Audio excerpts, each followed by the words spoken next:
D'abord, nous avons réaligné les séquences sur ça, c'est orientaliste qui appartient à médiévaliste et antiquaire. Ici, ça c'est à partir des séquences plasmiques PCP1 et tout qui reste 3D.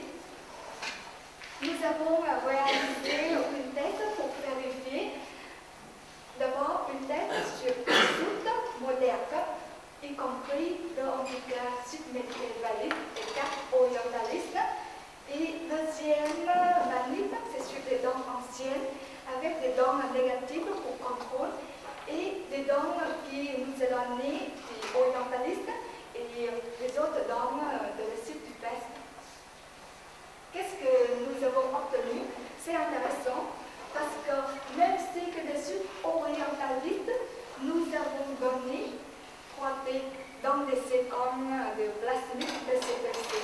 C'est-à-dire, pour que les séquences PCP1, presque tous les sud médiévalistes, orientalistes et antiquaires nous donnent que 3D dans des plasmiques PCP1.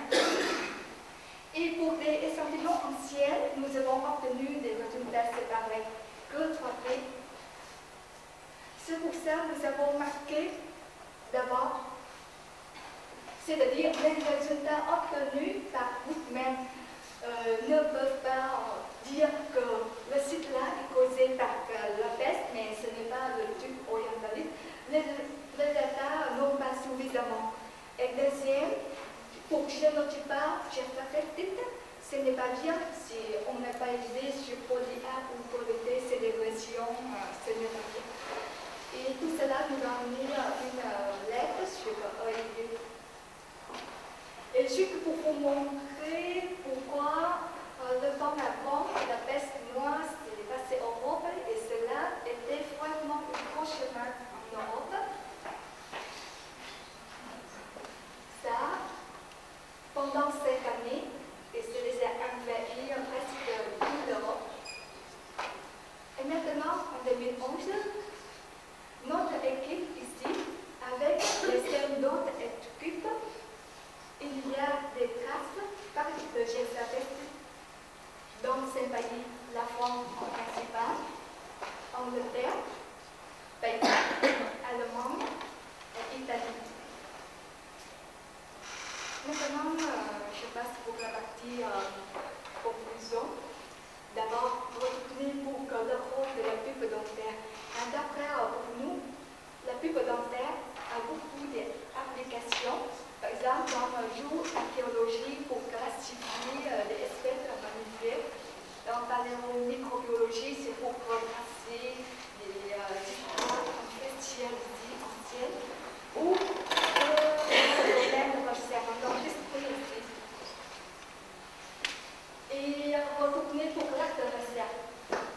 Avec l'analyse ADN, nous avons confirmé la cause de la peste noire gertapestite. Et d'après nous, c'est le biotype orientaliste. Et pour analyse biomolécules non ADN, c'est la curiosité scientifique nous a amené de détection partenaire à classification mammifère. Et perspective, ça c'est une technique très prometteuse et c'est en cours partenaire. Est-ce que c'est déjà fermé le dossier? Non, pas encore. Pourquoi? Une autre publication récente sur la peste noire aussi, les auteurs ont marqué d'abord plusieurs. Ils ont créé avec nous gertapestite, c'est le cas de la peste noire, c'est très bien. Mais ils ont donné une autre idée controversée, c'est-à-dire ce n'est pas des biotypes orientalistes ni médiévalistes. C'est bien ça, parce que cela nous pousse à avoir des questions suivantes. Comment faut que génotyper encore les anciens sous gertapestite? C'est vraiment biotype orientaliste ou les autres, ou les ancêtres de gertapestite orientaliste. Et une autre remarque dans les littératures scientifiques, est-ce qu'il y a des relations entre la science et ces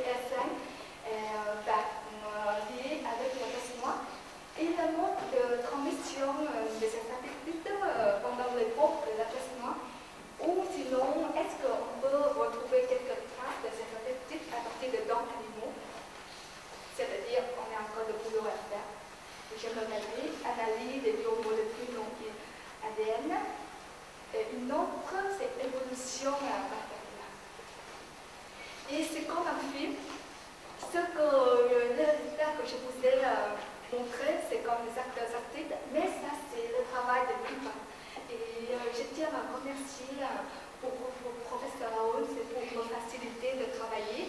Mais le directeur de thèse, c'est pour la passion envers moi. Et les gens que je vois que peut-être ils connaissent beaucoup mieux dans notre travail de thèse, équipe anthropologique, la faculté d'odontologie, la bibliothèque de l'université et encore beaucoup de gens parce que je ne peux pas tout noter sur ce livre. Merci de votre attention.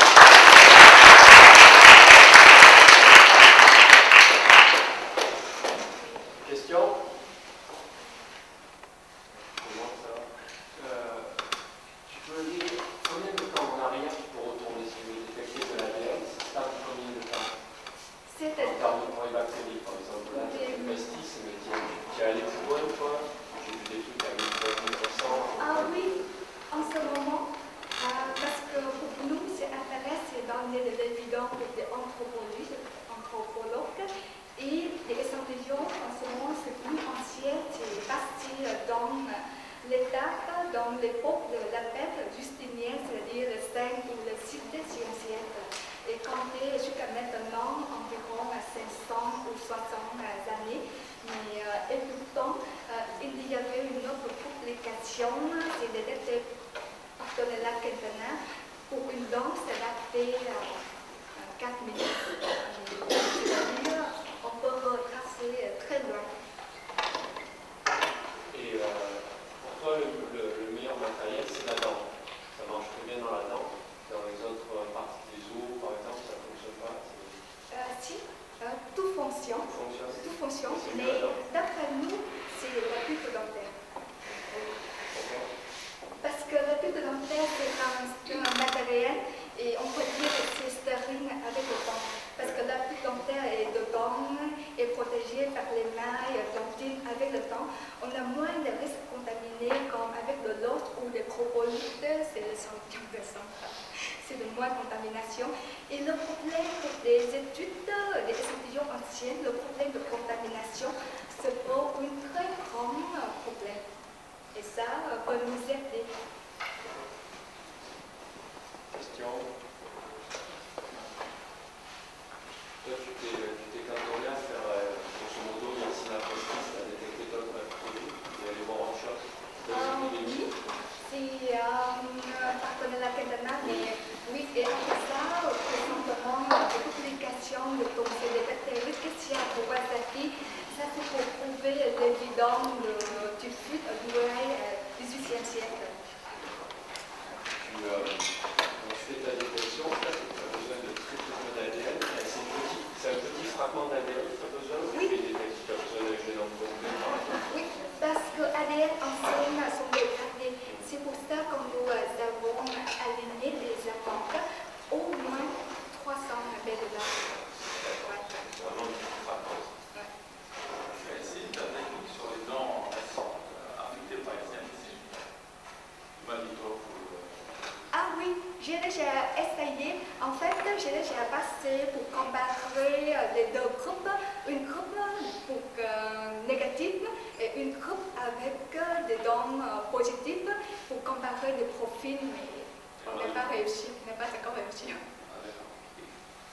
Oui, peut-être que cela peut donner encore un autre sujet pour la thèse.